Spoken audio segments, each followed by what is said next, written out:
Chilling tales for dark nights.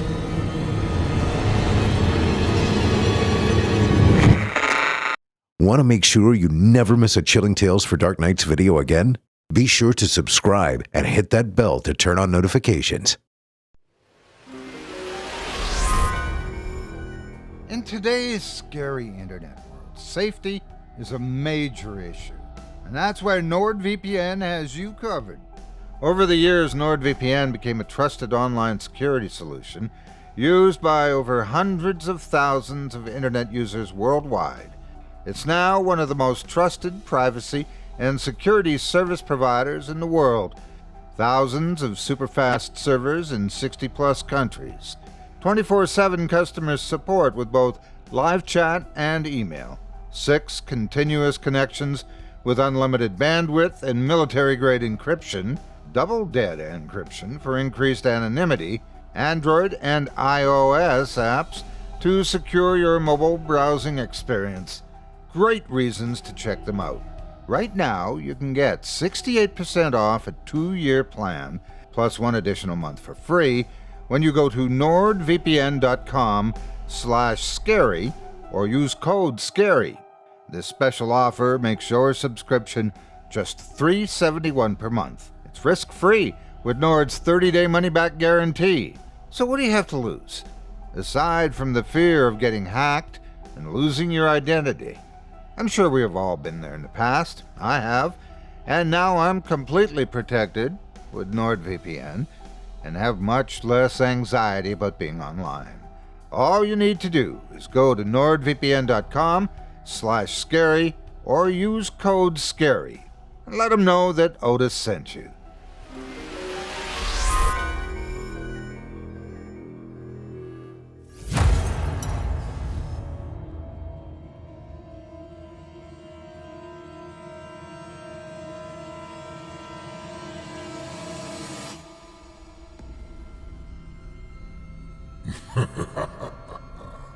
Good evening.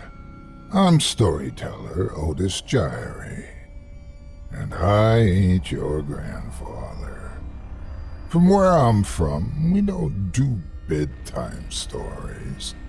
And if that's what you were expecting, you're in the wrong place. If it's terrifying tales you're after, well then, I've got just the thing. Get comfortable, settle in, turn off the lights, if you dare. Your night is about to get a whole lot darker. Who needs sleep anyway?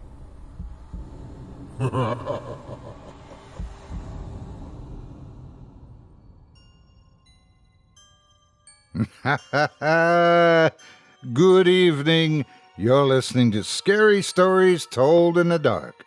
Welcome to Season 7, Episode 14. I'm your host, Otis Jiry, and in this episode, I'll be performing 4 spine-chilling tales for you, all of them from author Richard Saxon, about burdensome births, devilish diagnoses, unusual occupations, and oceanic abominations. You're listening to the standard edition of tonight's program, which contains the first 3 terrifying tales. If you'd like to show your support and enjoy an extended version of this and other episodes with twice the terror, visit simplyscarypodcast.com and click Patrons in the upper menu to sign up today.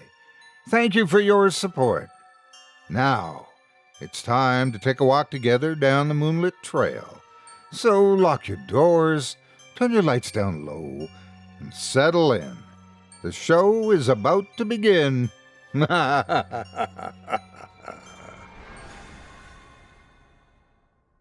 first tale tonight from Richard Saxon introduces us to a gentleman whose date of birth is the gift that truly keeps on giving, but certainly nothing to celebrate about. Without further ado, I present to you, every year on my birthday, I have to die. I died for the first time on the 18th of August, 2006. It wasn't a particularly pleasant death, nor was it one that I expected. It was simply the random act of violence that destroyed my life, and it came out of nowhere. We were just relaxing at the pub, enjoying a few drinks after a busy day at work. It was my turn to buy a round of drinks, so I was trying to get the attention of the bartender. I felt someone punch me in the side. At first I thought someone had just hit me, but then I felt the warmth and the rapid stream of blood pouring down my shirt. I realized then and there that I'd actually gotten stabbed. As far as I can remember, it wasn't even that painful. Still, my legs gave out under me and I collapsed to the floor.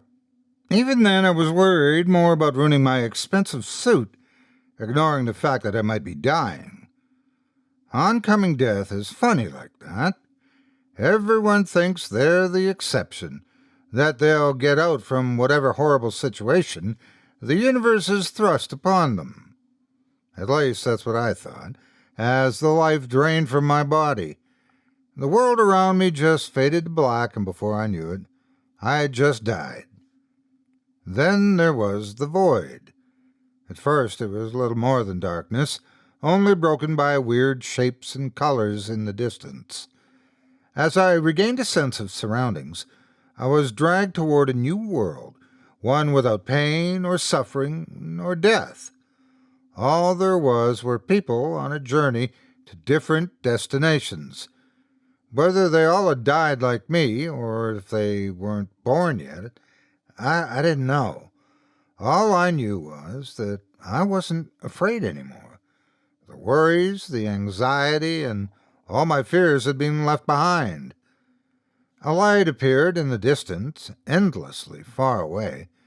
I knew that would be my final destination, my final purpose in the brief life I'd led.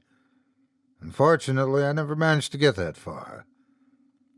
I was jolted awake in my own bed, soaking wet from sweat and shaking like a maniac. My hand reflectively clutched my side to cover up the wound I'd sustained, but it wasn't there anymore. In fact, I didn't have a single scratch on me. Had it all been a dream? My phone lit up on the bedside table. I picked it up to find dozens of text messages and missed calls. "Hey man, we're at the pub. You coming or what?" The first message read, sent at 9:43 p.m. "Hey Rick, where the hell are you?" The second message read, sent at 10:23 p.m. Then there were a couple of phone calls and another message. "I guess you fell asleep, or maybe you're getting lucky. Whatever, I'll drink another shot in your honor. Happy birthday, Rick." Then I had over 20 phone calls and a singular message that sent shivers down my spine. "For fuck's sakes, pick up the damn phone. Something happened to Danny." I immediately called back. My fingers were trembling, both from anticipation and from the memory of what had happened only a night ago. Even if my death had been little more than a nightmare, I knew for sure that I'd met up with my friends at the pub. The phone rang 3 times and then Jake picked up. "Rick, is that you? Where the hell are you?"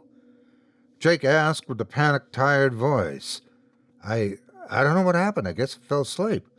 I half asked, half stated. "Danny got stabbed last night," Jake said without listening to my explanation. "Stabbed? How?" "I don't know. Some nutjob just walked up to him and stabbed him in the side." I almost dropped my phone in shock. Danny had been attacked just like me, in exactly the same place. 1,000 thoughts rushed through my mind, but worry quickly became my main concern. Is he all right? He's still in surgery. They're only letting his wife know about... Wait, here she comes.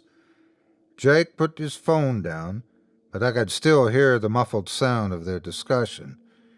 Danny's wife seemed upset, but I couldn't make out the words. "Jake?" I asked. He's dead. Danny's dead." The next few moments turned into a blurry haze of information. We'd all known Danny since we were kids, and now he was just gone. The murderer never made it out of the pub. Apparently he got shot by one of the patrons as he tried to attack another guest. Still, I just couldn't shake the feeling that I was supposed to die that night. Regardless of what happened, time marched on without answers. Some of our coworkers quit after Danny's death, trying to hopelessly move on. I don't blame them. I also needed some distance. I never even told them what I had experienced that night. It wouldn't have helped them anyway. A year passed, and I hardly spoke to any of my friends. I started to get some semblance of normalcy in the wake of Danny's death, but that would all come to an end on the 18th of August, 2007. My birthday had arrived yet again, and I had absolutely no intention of celebrating it. Instead, I called in sick to work, bought a bottle of whiskey, and spent the day playing video games. By the time day had given way to night, I'd almost finished the bottle. Even as a rather large guy, the alcohol hit me hard. At around 9 o'clock, I just passed out in bed, awaiting a horrible hangover in the morning. I only woke up around midnight when I heard the front door forcibly break open, followed by footsteps and whispers. I tried to get up, still drowsy from the alcohol. As I took one step from my bed, I slipped and tumbled down onto the floor. It produced a massive crash, loud enough to alert whichever intruders had broken in. "I thought you said no one would be home," a man stated angrily. "Don't worry about it. I'll deal with it." The footsteps moved quickly in my direction. I tried to lock the door, but they were too fast, kicking it open and knocking me back to the ground. A masked man entered my room holding onto a gun. He only spoke a single sentence to me before pointing the weapon at me and pulling the trigger. "You should have stayed quiet." Unfortunately, the man was a horrible shot. He aimed at my head, but it hit me in my throat instead. There I lay, drowning in my own blood as I desperately gasped for air. I couldn't crawl away, and I couldn't call for help. I died on my bedroom floor, on my birthday, just as I had a year earlier. Once the life finally drained from my body, and the god-awful pain ceased, I was back in the world beyond. I walked through the same colorful dimension that lay just on the edge of life. I admired the shapes and colors as they passed. In the distance, I saw a tree with branches stretched endlessly far from its trunk.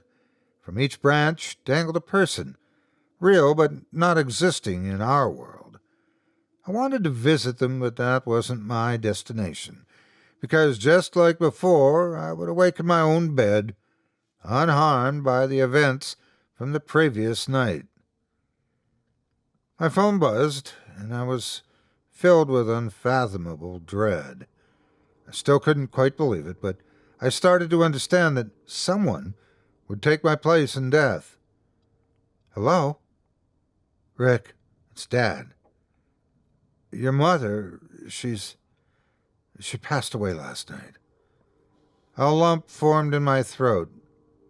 I knew what was coming next, but I had to ask. What happened?" "The police say it was a burglary gone wrong. I don't know. I was working late. I should have been there." The discussion trailed off from there. My dad was distraught and could barely form coherent sentences.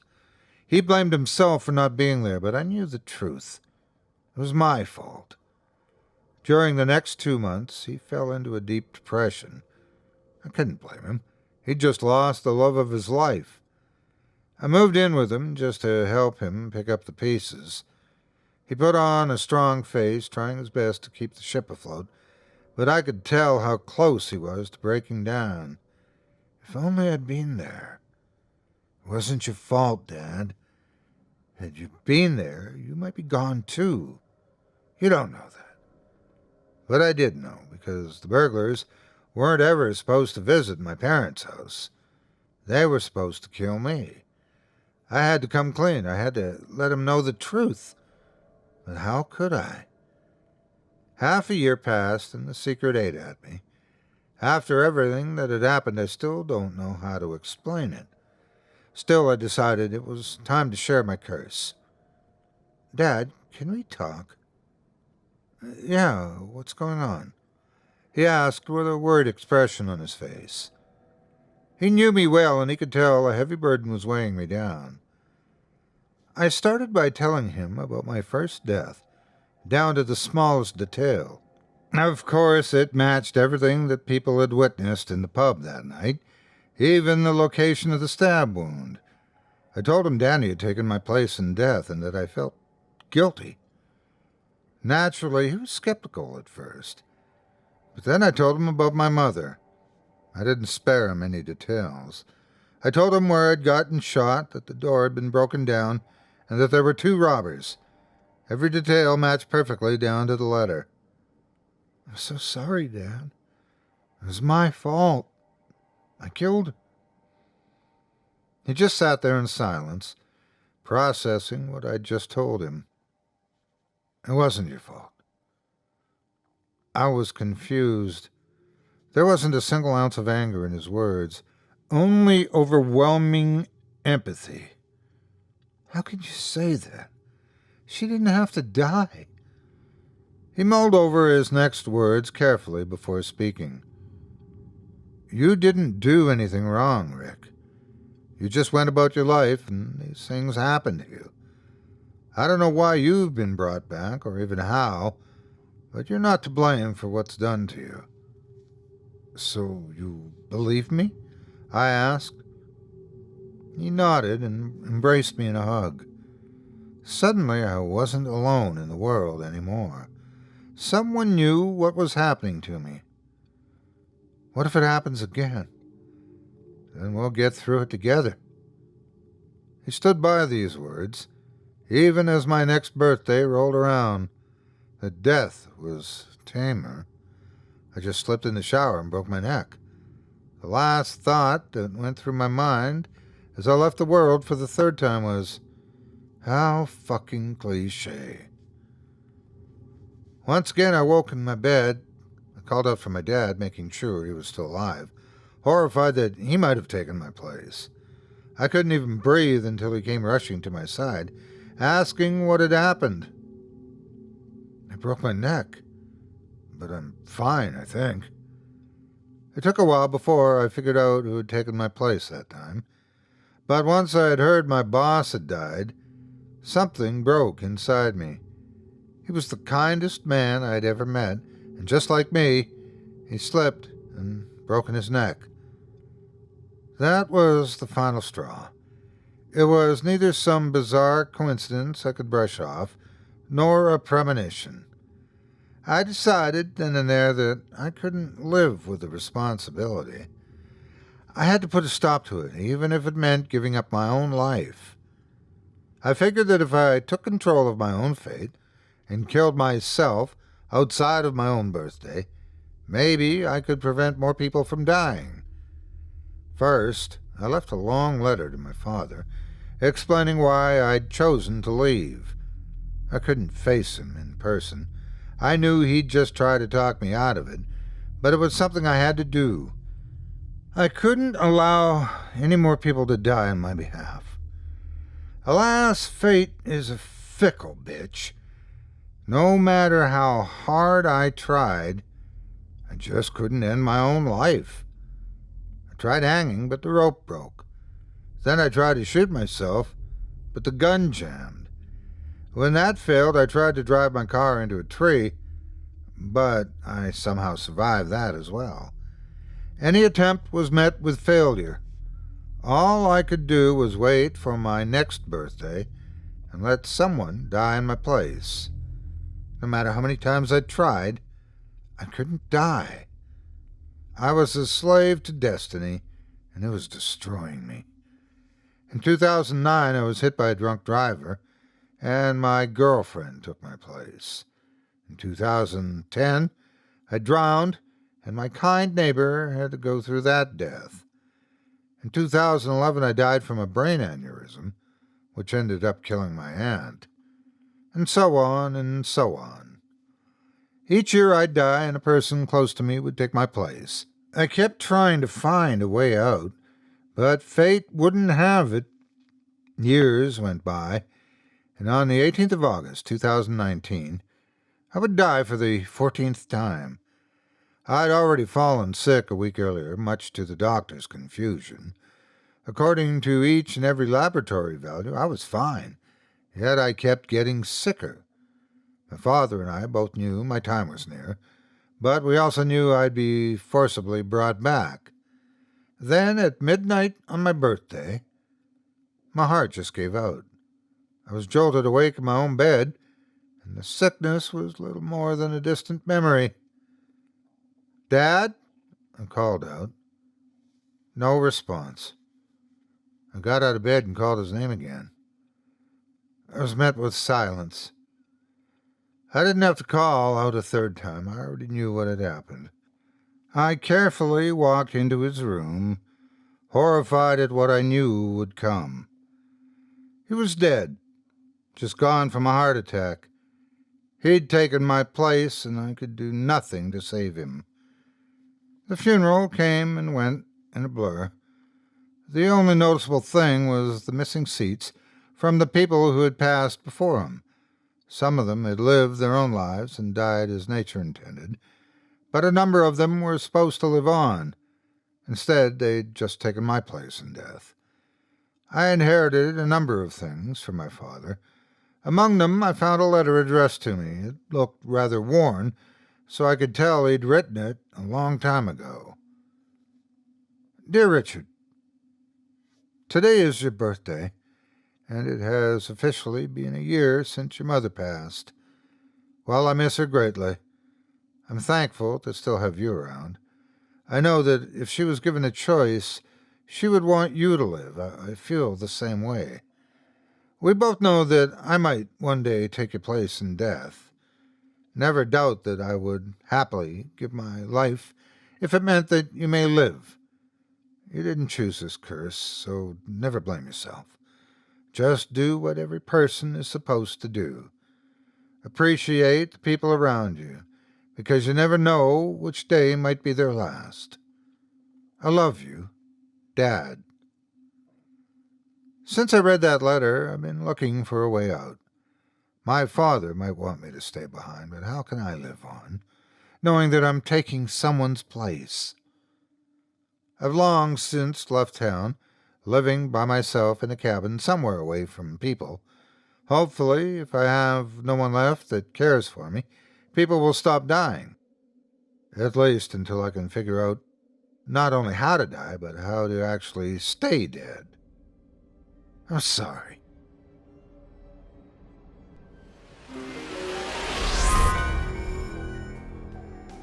Today's episode of Scary Stories Told in the Dark is proudly brought to you by NordVPN. In the Wild Wild West style of the internet these days, are you concerned about your online security? Whether you're the target of being phished, hacked, having your identity stolen, and more. Well, you can take control of your internet experience today and prevent these things with NordVPN. And peace of mind in today's stressful world is priceless. Right now, you can get 68% off a 2-year plan, plus one additional month for free, when you go to nordvpn.com/scary or use code SCARY, SCARY. This special offer makes your subscription just $3.71 per month. It's risk-free with Nord's 30-day money-back guarantee. That's nordvpn.com/scary to take back control of your internet again. Okay, so you're thinking, Otis, what's the big deal with NordVPN? How about the following reasons? Thousands of super-fast servers in 60-plus countries. 24/7 customer support with both live chat and email. 6 continuous connections with unlimited bandwidth and military-grade encryption. Double dead encryption for increased anonymity. Android and iOS apps to secure your mobile browsing experience, and a 30-day risk-free money-back guarantee. All this security for 68% off of a 2-year plan, plus 1 additional month for free when you go to nordvpn.com/scary or use code SCARY. This special offer makes your subscription, again, just $371 per month. That's a lot of protection for not so much money. So what do you have to lose, aside from the fear of getting hacked and losing your identity? I'm sure we have all been there in the past. I have. And now I'm completely protected with NordVPN and have much less anxiety about being online. And with 68% off a 2-year plan, plus 1 additional month for free, this special offer makes your subscription, again, just $371 per month. And it's risk-free with Nord's 30-day money-back guarantee. All you need to do is go to nordvpn.com/scary or use code SCARY, SCARY, and let them know that Otis sent you. Thanks so much for your support of this show and our sponsors who help make my program possible.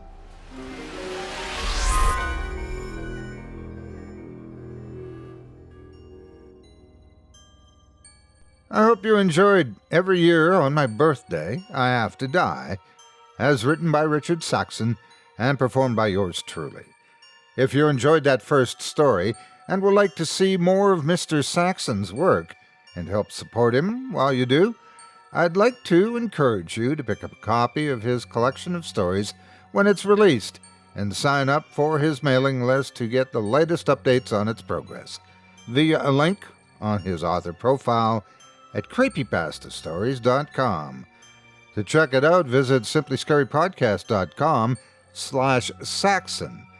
That's simplyscarypodcast.com/Saxon, spelled SAXON, and you'll be redirected to our horror fiction website, creepypastastories.com, where you'll find links to Richard's mailing list, where you can sign up today to be notified of updates regarding his latest collection of tales, as well as access his Reddit and Facebook profiles, where you'll find a veritable smorgasbord of his previously released tales. Thanks again for your support of this program and of tonight's featured author. It means a lot to both of us. Up next, we've got a second tale of terror for you, courtesy, once again, of Richard Saxon. In it, a man who has experienced more than his fair share of loss in life gets the scare of a lifetime when he discovers something decidedly alien in one of his extremities, something that lends credence to the idea that there are some things worse than death. Without further ado, I present to you, I found a lump on my arm. Now we're all going to die.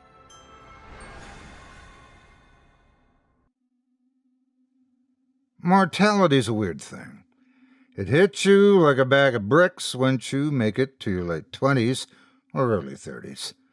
It's about the time when your family starts getting diagnosed with all kinds of disease, heart attacks, strokes, cancer. For me, facing mortality meant something as innocuous as finding an odd lump on my arm while showering. It may not sound like a big deal, but it's important to note that my younger brother died from osteosarcoma, a fairly aggressive bone cancer, and for him, it was nothing more than a small, tender, unmoving lump he found on his leg. Even then, it was too late, and he died a year later at the age of 7, which meant I was absolutely horrified to discover a similar lump on myself. Over the course of a few days, as I waited my doctor's appointment, the lump grew ever so slightly. It had a strange shape, like a column of bone that hurt to touch. During the examination, the doctor looked at me with concern in his eyes. It pretty much confirmed what I already suspected, that the growth was bone and that it would probably turn out to be cancer. He didn't hesitate with referring me to a radiologist and told me to return once the imaging had been done. A few days later I returned, and as I sat in the office on the brink of tears, 1,000 thoughts ran through my head. What to tell my sister? How to spend the remaining time left on Earth? Would it hurt as much as it did with my brother? At the very least, they'd certainly have to amputate my arm, which would severely compromise my gaming abilities. Can you even drive with one arm? Then the doctor called me in. He didn't seem concerned, but baffled, as if he hadn't the faintest clue what was wrong with me. After some consideration, he finally started speaking, unleashing a jumbled mess of medical terms and incomprehensible sentences. He took a deep breath before finally stammering out, It's not cancer." Despite the presumably good news, he didn't seem relieved. There was something he held back. "Then what's wrong?" I asked. It's a tooth." He couldn't explain it any further, so he just showed me the x-ray. Even with my limited anatomical knowledge, I could see it clear as day. A tooth was growing straight out of my ulnar, its roots firmly cemented in the bone, while the crown pushed on the surrounding tissue. On one hand, it wasn't cancer. On the other, I had an impossible, bizarre growth extruding from the wrong part of my own skeleton. The doctor sat down with me and explained the concept of teratomas, a type of benign tumor that frequently grows hair, skin, and partially developed organs. Despite its unusual presentation, we settled on that idea and scheduled me for surgery. It was a quick and simple procedure. A couple days later, they discharged me and told me to rest a bit before returning to work. I was content, though admittedly a little bit disturbed by the whole ordeal. Life went on, and my arm healed up nicely, the scar almost completely covered up by the inappropriate amount of hair I started growing during my teenage years. A couple of weeks passed, and the surgery was all but a distant memory. Then, after a morning of increasing back pain, I found blood in my urine. Doctors will typically tell you not to get all riled up just because you found blood in your piss, because it could be caused by pretty much anything, and might not be blood at all. However, I did worry, and with a sense of panic, I rushed to the emergency clinic, where they quickly tested my urine to confirm the presence of hemoglobin. That, alongside my back pain, made me feel confident I was suffering from nothing more than an innocent little kidney stone. One of the interns performed an ultrasound scan just to rule out cysts and whatnot, but her casual demeanor quickly turned to an expression of fear as she put the sensor against my skin. She excused herself and left the room, only to return after 10 minutes, dragging with her an older, presumably more experienced doctor. He seemed annoyed to have been called in for something as simple as an ultrasound. He grabbed the device without introducing himself and tried looking for a kidney. Just as with the intern, his annoyed confidence quickly turned to one of worry, and he, too, left without explaining what the hell was going on. By then, my discomfort had turned to excruciating agony. They'd already put me on an overabundance of painkillers, but it barely put a dent in the suffering I had to endure. I stood up to grab hold of the doctor, ready to demand answers, but once I got to my feet, my vision started fading and I collapsed to the ground. From there, my memory was hazy. A combination of pain and drugs put me in a trance-like state. I vaguely remember being taken for some sort of scan, and a tube being shoved down my throat, and finally, everything turned black. It would take me 2 days to awaken once more, at which point I was greeted by a team of specialists, all looking way out of their depth. They explained as best they could that I'd fallen into a coma following severe internal bleeding and that I was an inch away from death when I was brought into the operating theater. I'd almost died, and if not for an insane stroke of luck, I wouldn't have realized.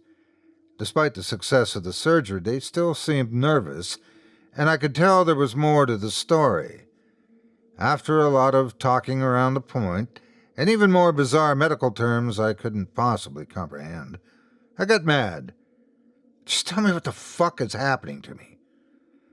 The oldest of the bunch finally stepped up and started explaining himself. Mr. Woodcomb, to be brutally honest, we haven't the faintest clue what kind of affliction you've come down with. Quite frankly, it's beyond anything we've dealt with in the past. What does that mean? Am I going to die? I asked. He took a deep breath. We can't know how the disease will progress, but what is happening to me? I yelled as I tried to sit up, still too groggy from the drugs, unable to feel the presence of my own body. He explained what had happened to me, that my stomach had started migrating toward my left flank, where it had enveloped itself around my kidney, slowly, but certainly absorbing and digesting it. The process obviously severed its blood supply, which caused the bleed that almost killed me. They'd fixed the tooth, and they stopped the bleeding, but a part of me knew it wasn't over. I'm still not fixed, am I? I asked. He shook his head. I'm so sorry, Mr. Woodcomb. With this disease, we don't know how to stop it. At this point, we're just treating the symptoms. By then, I'd woken up enough to coordinate my movements, but I still couldn't feel my right arm. I turned my head to check on it, and I saw that the vast majority of my lower and half my upper arm had turned almost completely white. I tried to lift it, but my muscles simply wouldn't budge. The skin looked so smooth, like perfect silk covering an almost shapeless blob. I'd always been a skinny, albeit toned person, so my veins were fairly prominent, except that now they'd all seemingly vanished from my forearm, leaving nothing but a stump of a vessel I could see actively retract away under my skin. It happened just before he woke up.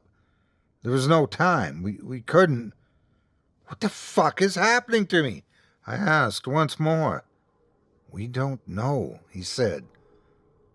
I looked at him in despair. These were the people that were supposed to help me. If even the professionals were baffled, I was screwed. Mr. Woodcomb, your arm has absolutely no blood supply. I'm sorry, but we need to amputate it as quickly as possible. You shouldn't even be awake right now. They made me sign a consent form before proceeding. Just the act of writing my own name with my one remaining functioning arm was an excruciating ordeal. Another few hours went by, and my right arm was part of the past. Once I woke up from my third surgery, the doctors informed me that I was to be transferred to a more specialized health facility. They didn't even have the courtesy to call it a hospital. They airlifted me, wrapped in a containment box of sorts, to prevent the spread of the disease that could potentially be contagious. While flying, I was strapped down with no view of my surroundings. Wherever they were taking me, they wouldn't tell, and based on the few glimpses I got of the world beneath us, I wouldn't have known anyway. On the ground, I was met by a team of doctors dressed in hazmat suits. The health facility looked more like a warehouse than anything else, and didn't ease the growing fear within me. They rolled me through an airlock, ensuring nothing infectious could get in or out. The inside of the facility was a massive, isolated room with hundreds of patients lined up next to each other, no rooms for privacy, nor drapes to keep them apart, which meant that they all probably suffered from the same condition as me. One of the patients stared at me. He panted with shallow breaths, as his chest had transformed into a thick wall of bone, each rib fused together, making breathing an almost impossible task. Another, younger woman had skin that seemed to be shrunken a few sizes too small, stretching to the point where it had become a pathetic cover of epithelium, allowing her muscles to be clearly visible. But the worst was the patient in the bed next to mine. All his limbs had been amputated, and the entirety of his skin was covered in thick, bright red arteries, some of them actively bleeding, while others had been burned in a futile attempt at cauterizing them. He groaned in agony, almost inaudible, strained sounds emerging from his toothless, tongueless mouth. His eyes and nose were missing, replaced by seemingly healthy skin, simply grown over most of his orifices, including his ears and scalp. He was trapped in pain, unable to hear, see, or communicate with the world around him, but if he could, I'm certain he would have begged for death. After a couple of hours of staring at the horrifically mangled people around me, a doctor approached me. He was a tired-looking old man that had been broken by the afflictions of others. "I'm Dr. Foreman. Your name is Eric Woodcomb, correct?" I nodded. "I'm going to administer a drug. It'll slow down the progression of the disease." "Will it help? Can you please help me?" I asked frantically. He looked around, seeming to check if anyone could hear us speak. "It'll slow it down, but it won't cure it. We're not even sure what causes this disease, but antimitotic drugs seem to put it into a sort of stasis." "What is it exactly?" I asked with a trembling voice. "It's an infection, Mr. Woodcomb, though it's not bacterial, viral, fungal, parasitic, or prion in origin. All I know is that it affects anyone that touches it, and that we're not going to be able to contain it for long." I then asked a question I already knew the answer to. "And I'm going to die?" He just nodded, his emotionless face never changing. How long do I said, before he interrupted me. "A week, maybe 2. Once the disease has converted all of your organs to an incomprehensible mess, and when even the most experienced forensics team would be unable to recognize your corpse as that of a human being, that's when you'll die." His bedside manner left a lot to be desired, but it was obvious that he'd gone through that speech 100 times before. He was detached, desensitized from the nightmare that surrounded him. As he turned around to leave, I noticed his arm had bone spicules, skeletal spikes protruding through his skin. "Doctor, your arm." He looked down at it and sighed. "I told you it was infectious. Everyone in this room, staff, patients, even the fucking dogs that have lurked around the site. The guys outside wearing hazmat suits have been hunting them down, but it's too late for that. Not that their fancy protection gear will help them, but I'm not going to break that news to them." I was speechless, and he could tell his words hadn't comforted me in the least, but he just didn't care. "I'm sorry, but you should make peace with your family, friends, whatever you have in this world, because if we don't find a viable cure within the next week, they're torching this place." As the days progressed, they kept bringing in more and more patients. Some looked mostly normal, healthy even, while others were unrecognizable, their faces replaced by a solid mesh of flesh and their organs relocated to the surface of their skin. One of them had his heart placed outside of his chest, beating as if nothing had happened, with thousands of additional arteries extending from it, like a red spiderweb covering most of his torso. The pain must have been too much, because as he walked past my bed, he grabbed his own heart, attempting to rip it off. A few of the arteries tore open, splurting crimson all around him, but the heart itself wouldn't budge. He groaned, and with one final pull, he fell dead to the ground, clutching a clump of meat he'd managed to pull from the now dead heart. As they lifted his lifeless body onto a stretcher, I got a better view of his face. I realized that I'd recognized him. He'd been the doctor that examined my lump, the tooth stuck in my bone. He died because of me. On the 5th day of my containment, I started to lose vision in one of my eyes. I could feel it pulsating, growing within its socket, but I didn't dare look at myself in the mirror. A few hours passed, and suddenly I felt a pop, followed by the sensation of a viscous liquid trickling down my face. My eye had exploded, and still, I didn't have the guts to put myself in front of a mirror or to call out for help. In a couple of days, they'll burn this place to the ground in an attempt to prevent the disease spread of whatever disease has infected us. The doctors aren't hopeful about a cure, but fire seems the safest option, just turning us all to ash. A price worth paying to save the world, I suppose. At least they've given us a chance to call our loved ones, but I don't have much of a family left, so to speak. The thing bothering me the most is that I'll most likely die without knowing what killed me, where the disease came from, and how I could have avoided it altogether. Hindsight's 20/20 and all that. Not that it matters to me. I'm already dead, but whatever finally got me, it's still out there.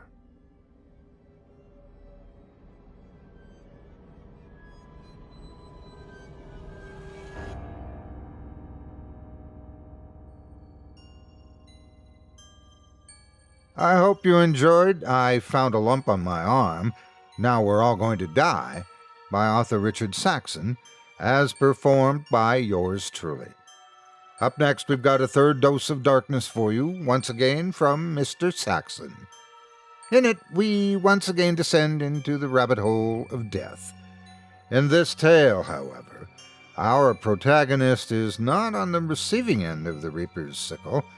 He's tasked with the bearing witness to the unavoidable consequence of other people's lives, their deaths.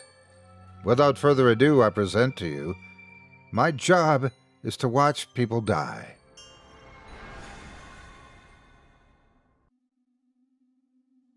Once your time on this earth ends, death will greet you like an old friend.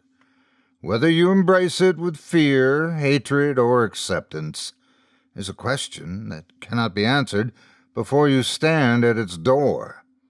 I can't tell you what comes next, nor can I offer you comforting thoughts about an eternal afterlife. All I can promise you is that when it happens, you won't be alone. Up until Thursday, the 6th of December, 2007, I'd never considered myself anything out of the ordinary. As a teacher at the local high school, the best I could hope for was to aid in building our future. Though not an easy job, it was one I loved. Then, on the evening of the 6th, as I returned home after grading a bunch of unsatisfying essays, I received a text message from a hidden number. It contained nothing more than a time, a place, and a vaguely familiar yet generic name. Friday, 5:34 a.m., Lock Road 4, Juliet, Florence. Any logical person would have arrived at the conclusion that the message had reached the wrong recipient. Yet, as soon as I lifted the phone and read the message, a shiver shot down my spine, and something within me felt compelled, beyond any reasonable explanation, to go check it out. The road itself was an hour's drive out of town, situated in a desolate area, only occupied by abandoned farms and barren fields. It would have been the perfect place to lure someone out and kill them without anyone ever knowing. Despite this horrific fact, I wasn't worried. All I felt was compassion for whoever else would be there, without understanding why.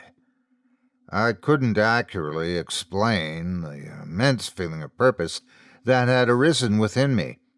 It was an odd mixture of unrelenting fear, sadness, and pity. It felt as if my entire life had led to that very moment, and then nothing mattered more than being at that location at that time. Friday morning arrived, and I'd been lying in bed without a minute of sleep in anticipation of what would happen. As 4 a.m. rolled around, I attempted to sneak my way out of bed, careful to not wake my sleeping wife, Anna. Of course, it was a futile attempt, with Anna being the lightest sleeper on the planet, able to sense my thoughts, and waking up because she claimed they were too loud. "Alex, what's wrong?" she asked, without even opening her eyes. "Nothing's wrong. I just need to catch up on some papers," I lied. "But why would you think something's wrong?" "You had a worried breath," she mumbled, already drifting back to sleep. I let a brief smile slip and kissed her on the forehead. "Everything's great, Anna. I'll see you after work, all right?" She mumbled something incoherent in response, and I left the house. Secrets had never been an aspect of our 5-year-long marriage, but on that particular day, I couldn't bring myself to tell her the truth. On the hour-long drive over to Lock Road, 1,000 questions flew through my mind. Who'd sent the message? Why did Juliet Florence sound so familiar? And what compelled me enough to risk following the instructions, or lack thereof, from such a cryptic message? It was a dark journey through the barely illuminated skies of dawn. Though the sun still hadn't peeked up from the horizon, it still gave the sky a deep blue hue. Once I got close to my destination, I noticed something down the road. It was a car that had flipped over, crushed under its own force as it had crashed into the ditch. I stopped my car and quickly approached the wreck, already preparing to dial 911. "Help!" a weak voice called from the car. In the driver's seat, pinned between the dashboard, steering wheel, and seat, sat a woman with a large piece of metal protruding through her chest. The debris had lodged itself into the seat, making it impossible to get loose. But even removing it would almost certainly have killed her, as it was the only thing keeping her from bleeding out. With shaking hands, I called for an ambulance. We were practically in the middle of nowhere, meaning it would take the ambulance almost half an hour to arrive, which would be more time than the poor woman had left. "It hurts so much," she cried weakly. A feeling of helplessness washed over me, as the fact of her imminent death became abundantly clear. I could do nothing but keep her company as the life drained from her body. "I didn't think it would be like this," she said. "I'm so scared."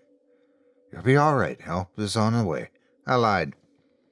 She reached out, trying to remove the piece of metal lodged in her chest, worsening the bleeding. "You have to lie still." Despite my orders, she kept trying to move, mumbling incoherently to herself. I decided my best bet would be to keep her mind occupied on simple questions, keeping her mind working as we waited for help that possibly couldn't get there in time. "What's your name?" "Juliet." What's yours?" "I'm Alex. What were you doing all the way out here?"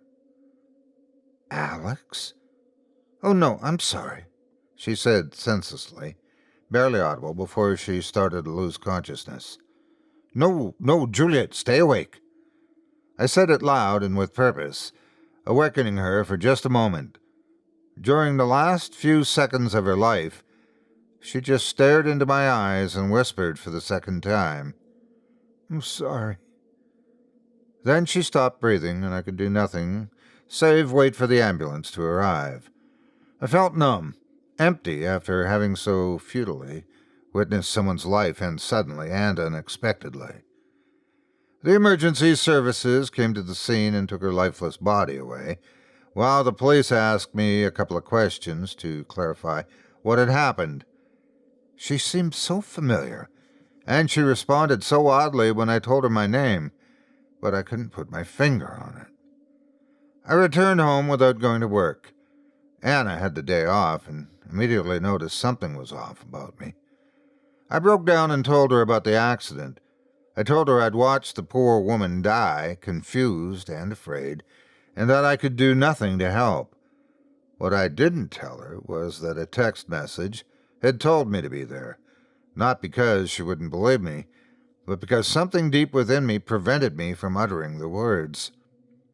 She embraced me and tried to comfort me by saying that I did my best to help her, that at least she didn't die alone.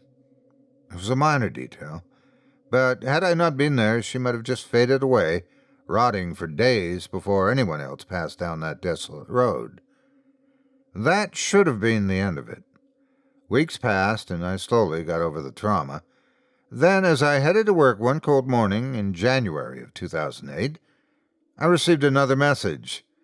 It contained a time, a place, and a name. Jeremy Brooks. This time the address was a local motel, only 5 minutes away. I wasted no time and called an ambulance and got in my car to drive there myself.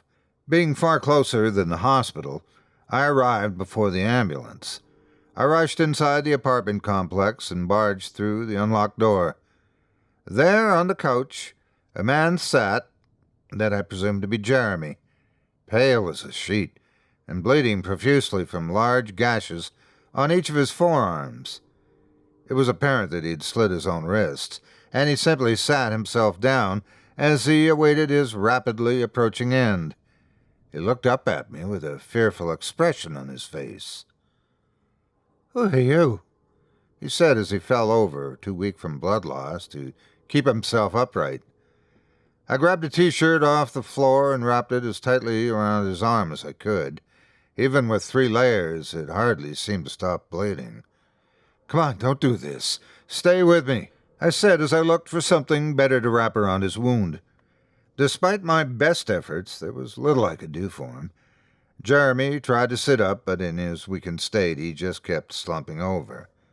Then a light lit up in his eyes, as he was hit with the realization that he wanted to keep living, a wish that came to him all too late. "Please help me," he said. "I don't want to die." Whatever trouble had led him to the stage, whatever had convinced him it would be better to leave Earth behind, he was wrong, and he knew it. But I couldn't help, and by the time the ambulance arrived, I'd watched yet another person's soul fade away. Over the next month, I'd receive another 7 messages, all with the signature time, place, and name. 7 people destined to die alone and in pain. I tried everything I could think of to prevent their deaths. I called the police, but they could do little without any evidence that something horrible was about to happen. Next, I attempted to reach out to the dying people, but to no avail. Not a single person accepted that I could provide them with future insight. By the time they died, the 8th number arrived.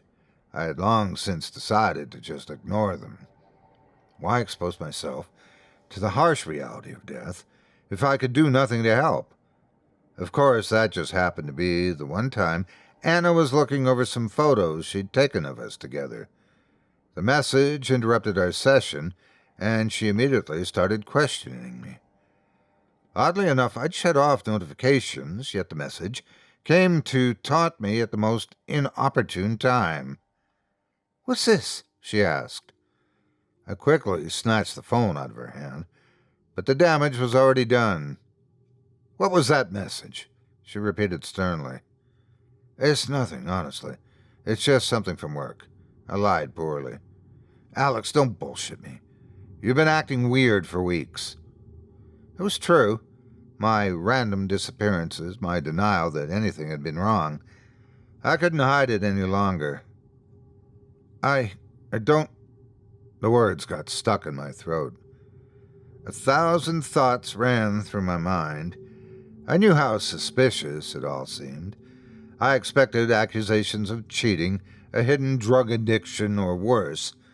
But instead of questioning me further, she just took my hand and said, "Look, whatever's going on, that you're too afraid to tell me, we'll get through it together."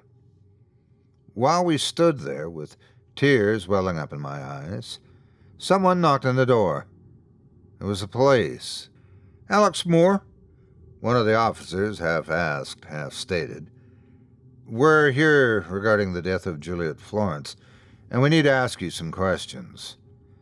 I followed them without hesitation, telling my wife to call our lawyer, but even with his help, no one could explain why I'd been at the scene of the death of not only Juliet but 7 other people. They questioned me for hours, and I can provide few answers. Though it was an extremely bizarre situation, most evidence pointed toward the fact that I'd been helping the victims and not killing them.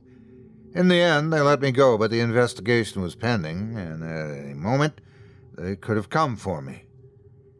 Once I returned back home, I already missed the death of the 8th victim, whoever he was. He had died during my interrogation. I broke down and told my wife everything. If the investigation ended up with evidence going wrongfully against me, I needed her to know the truth. We sat down and I told her my story. I went over each and every death I'd witnessed and expressed the absolute hopelessness that lingered over me for each and every day. It was an unbelievable story, but she didn't stop once to question the validity of what I'd said. She just listened. When I finished talking, once all the facts were laid out on the table, she looked at me, her eyes glistening from tears forming in her eyes. "Alex, I'm so sorry," she said. That was it. No accusations, no follow-up questions regarding the validity of my story, just pure compassion. We kept talking throughout the night, where we would go from there and how I dealt with watching all those people die. Then, as if a light bulb had been ignited between us, Anna came up with an idea. "What if you're not supposed to save them?" I looked over at her, expectantly awaiting for the next part of her suggestion. "What do you mean? Why else would I be sent their way just moments before their deaths?" "What if you're just supposed to be there, by their side? Maybe all you're meant to do is give them some comforting words as they pass. I mean, you've tried everything possible to save them, but in the end, wouldn't they have just died alone if you weren't there?" I let her words sink in for a moment. It was an almost ludicrous idea, yet it gave me the most profound moment of peace. More bliss and hope than I'd felt in the past 2 months.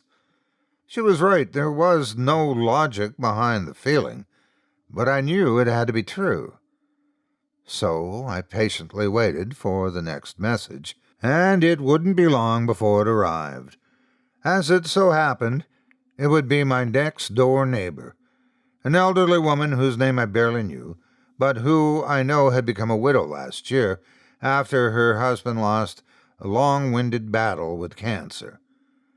I walked over to her small house next to mine and knocked on the door, fully aware that she'd be dead within the next couple of hours.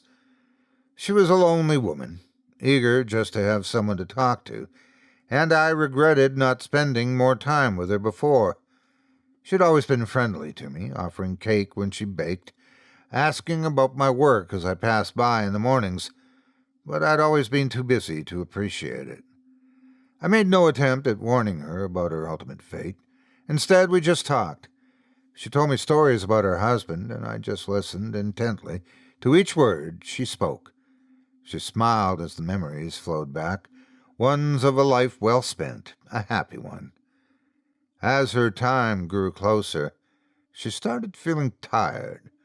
I offered to make her some tea, and by the time I came back, she'd fallen asleep, never to wake up again.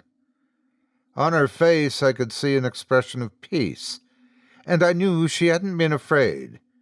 She'd been ready, and I hoped whatever afterlife existed would reunite her with her husband. From then, my curse became more of an ally. It was a job I had to do, to watch people in their last moments and comfort them as they left our world.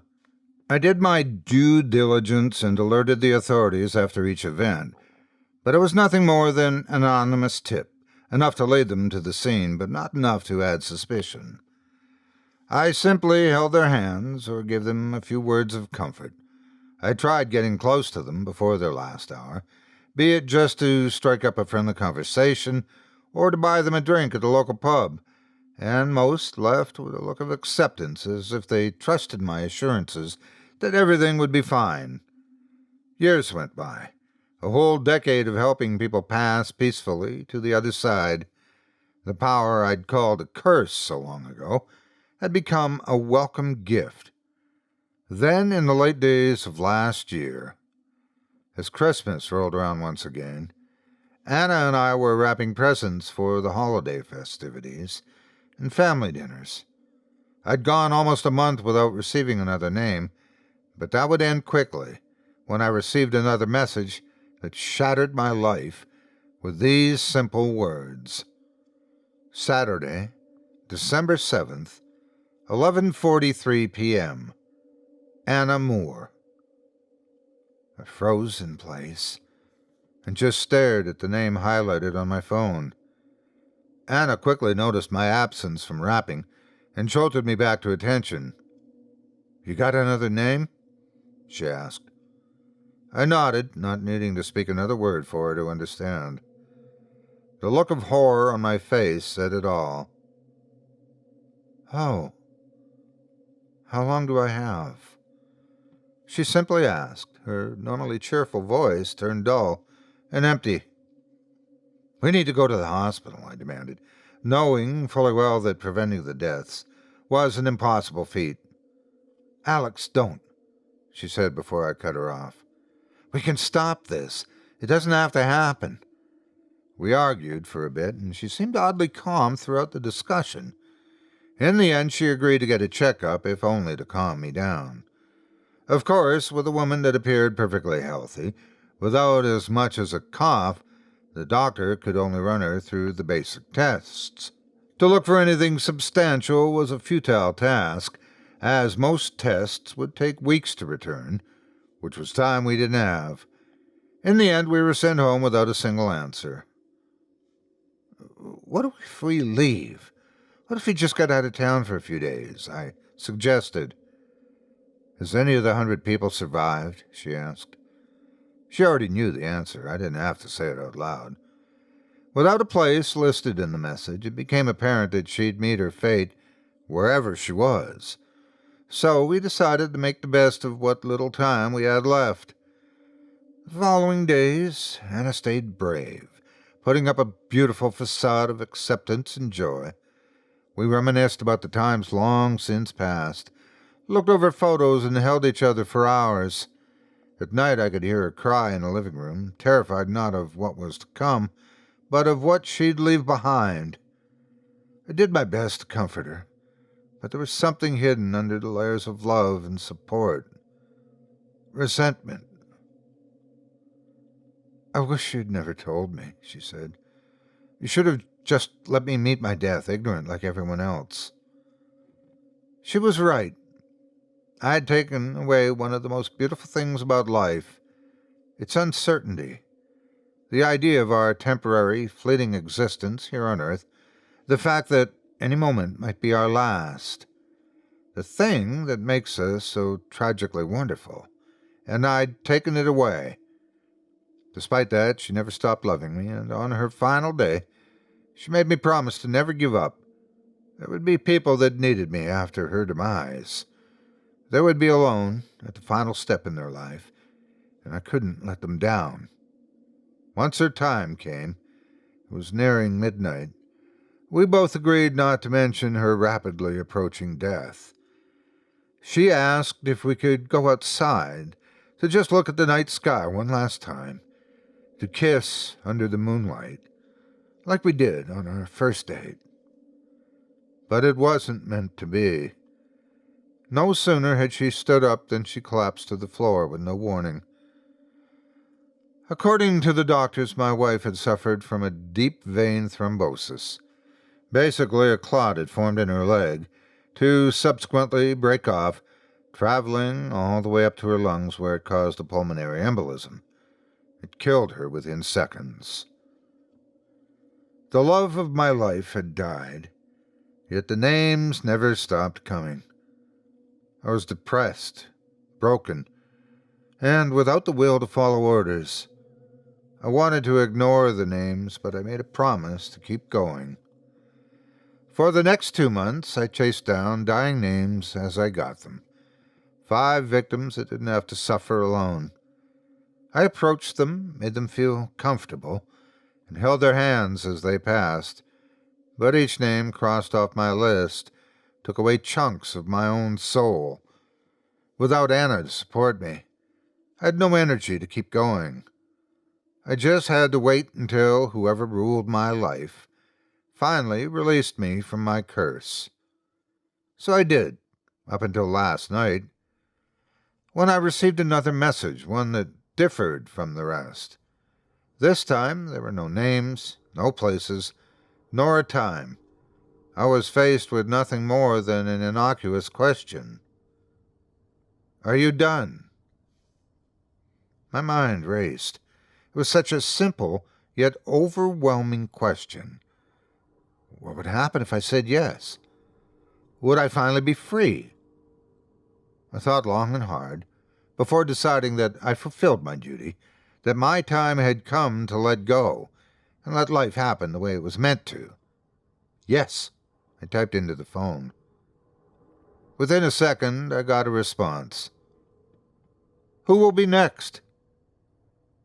Then it clicked, as if the past decade of my life suddenly made sense, or at least partially. Juliet, my first job, had not only been a random death, she'd chosen me as a successor, plunging me into a life she herself had lived. Why she'd chosen me remains a mystery. Maybe we knew each other long ago, met once, and the name stuck, or maybe she picked me from a dusty phone book in her attic. But just like her, I'd been faced with the same dilemma. I thought about the implications of choosing another person to suffer the same fate as myself, but before I could consider a name, another message popped up. Sunday, 8:49 p.m., Hollow Street 7. Alex Moore. By quitting my job, I effectively ended my own life. It's not a fate I'm trying to escape, and I've already come to terms that I don't have much time left. Though I still have a few days to sort out my business, there's still one question that remains. Who's next?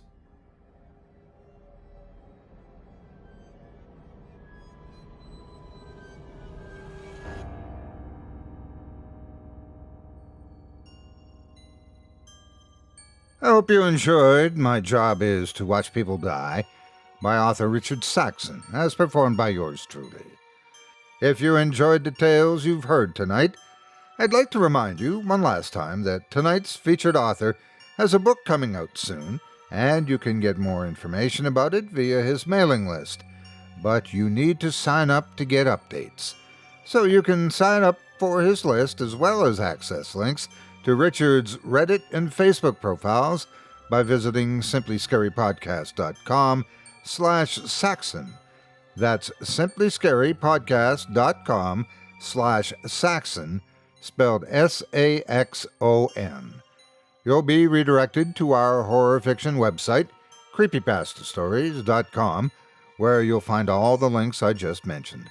And you can sign up for the latest updates on Richard's debut collection of frightening fiction, coming soon. Thanks again for your support of this program and of tonight's featured author. It means a lot to both of us. Before we go, I'd like to take a moment to thank you for joining me for this episode of Scary Stories Told in the Dark. If you've enjoyed what you've heard on today's program, please take a moment to stop by our iTunes page or wherever else you listen to your favorite podcasts and leave us a 5-star review and a kind word. It makes a huge difference and would mean a lot to us.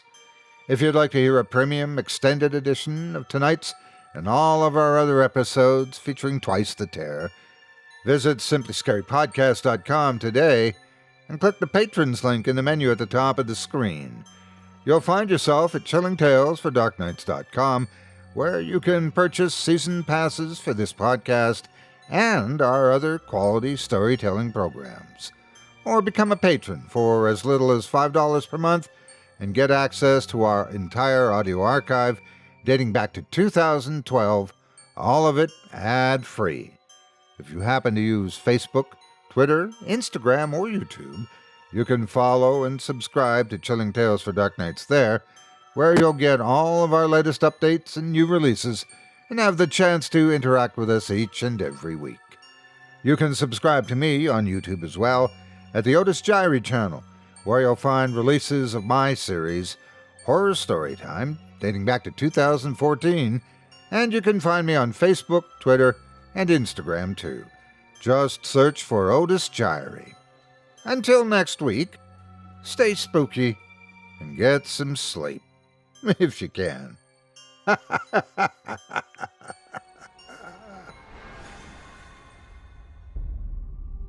Thanks for listening.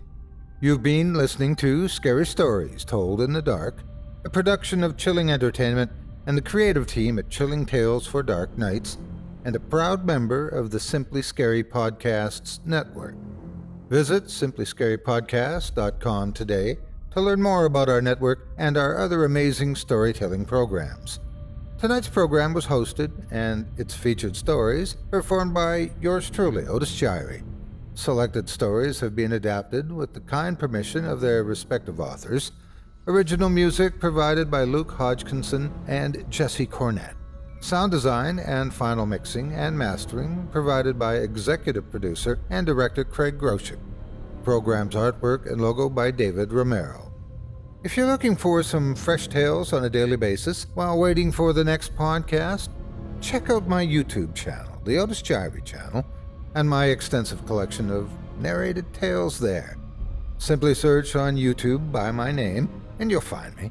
And don't forget to subscribe and press the bell notification icon to get my latest releases. Got a scary tale of your own that you'd like performed? I take submissions.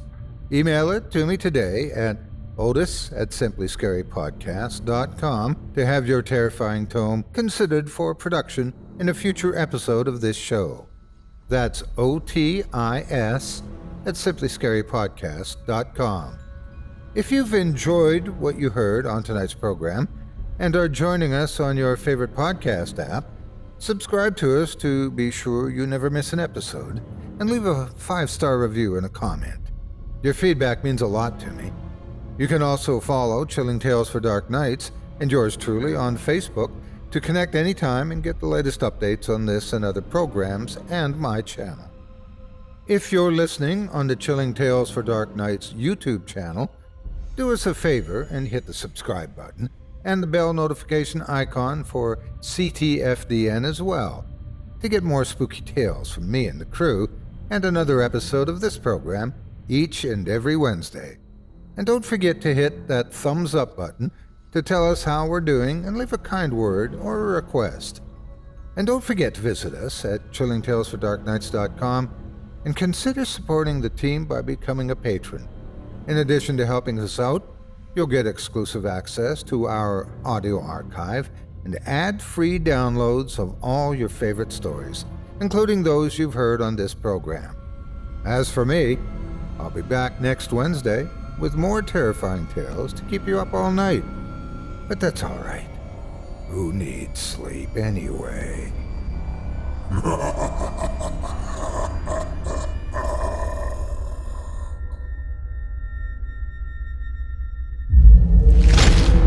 Chilling Tales for Dark Nights.